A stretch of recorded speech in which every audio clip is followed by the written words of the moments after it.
When I was first starting with V-Ray, it was really hard to find a good quality tutorial that showed me the essential foundations and the stuff I really needed to know. There's so many that were either way too specific or way too broad, where they show the math and the theory behind every single little slider and attribute.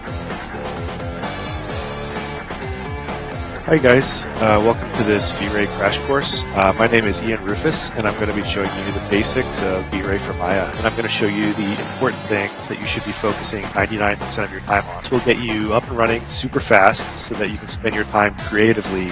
I've been a professional 3D artist for over 10 years now, so please trust me when I say that once you nail down this very small amount of essential knowledge, you'll be able to create pretty much anything that you want.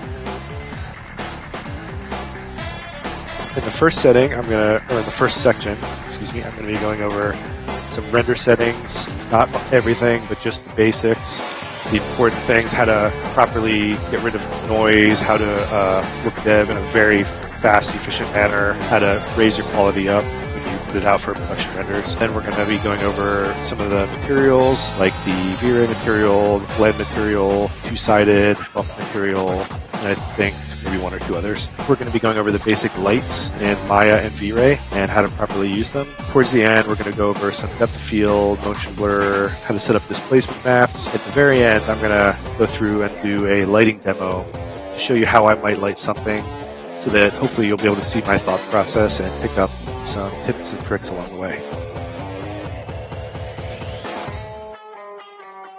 In this lesson, I'm going to be showing you how to light a bedroom scene, but the same techniques can apply to any interior. I'm going to be using Maya for V-Ray. Again, you can use pretty much any 3D program you want, because the same V-Ray settings and V-Ray lights are going to apply to all those programs. And in there, I'm going to be going through and showing you all the basics of V-Ray and everything you pretty much need to know to get up and running. There are some tips and tricks that I'm going to be covering in this lesson. So with that said, let's get started.